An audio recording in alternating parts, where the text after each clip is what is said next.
गुरुजी, हमारे पास एक प्रश्न और आया था, तो उसका आप निवारण कीजिए शंका का, कि कई लोगों के मन में ये भ्रांति है कि कई लोग कहते हैं कि जिसने गया में श्राद्ध पिंड कर दिया वो अपने पितरों के इस पिंड से छुटकारा पा जाता है, वो उसको फिर दोबारा पिंड नहीं करने की आवश्यकता होती है। क्या बात ये सही है? और अगर सही है तो क्या उसके बाद भी, गया के बाद भी हमको पिंड तर्पण करना चाहिए? देखो, बड़ा सुंदर शब्द है पिंड। अंड, अंड, पिंड और ब्रह्मांड, तीन चीजें हैं। तो ये हम ब्रह्मांड से, वी आर, हम सब लोग जो है ना, part of the universe, English में कहते हैं we are part of the universe. हम इस यूनिवर्स माने इस ब्रह्मांड की एक छोटी सी इकाई हैं।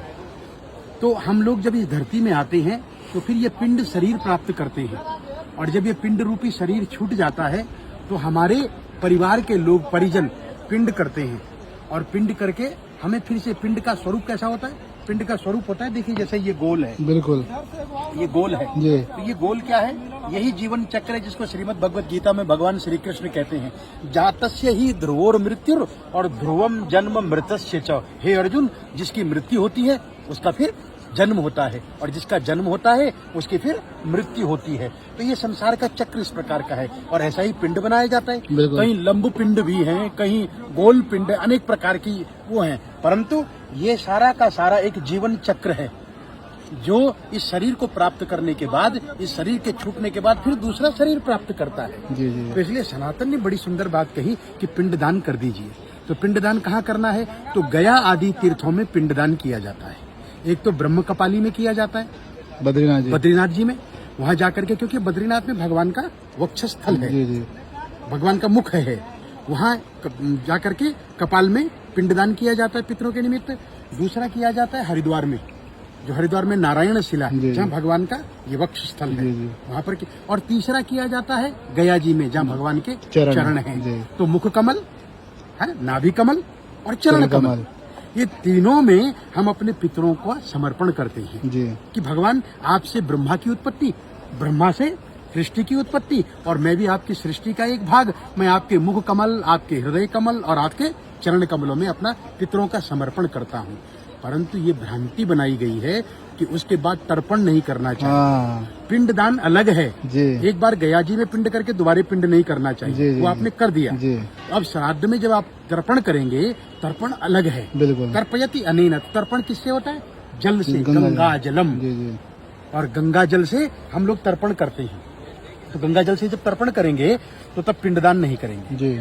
और जिन्होंने गया में पिंड नहीं किया वो पिंडदान करें, हर प्रतिवर्ष कर सकते हैं, वो प्रतिवर्ष करें, क्योंकि उन्होंने किया नहीं है अभी। तो जब वो एक बार लॉक कर देंगे, जब वो एक बार गया जी में समर्पण कर देंगे, और गया का अर्थ ही है गया। तो आपने जब गया कर दिया तो कहाँ गया? श्री चरणों में। कहाँ गया? बोले वहीं गया जहाँ से आया था।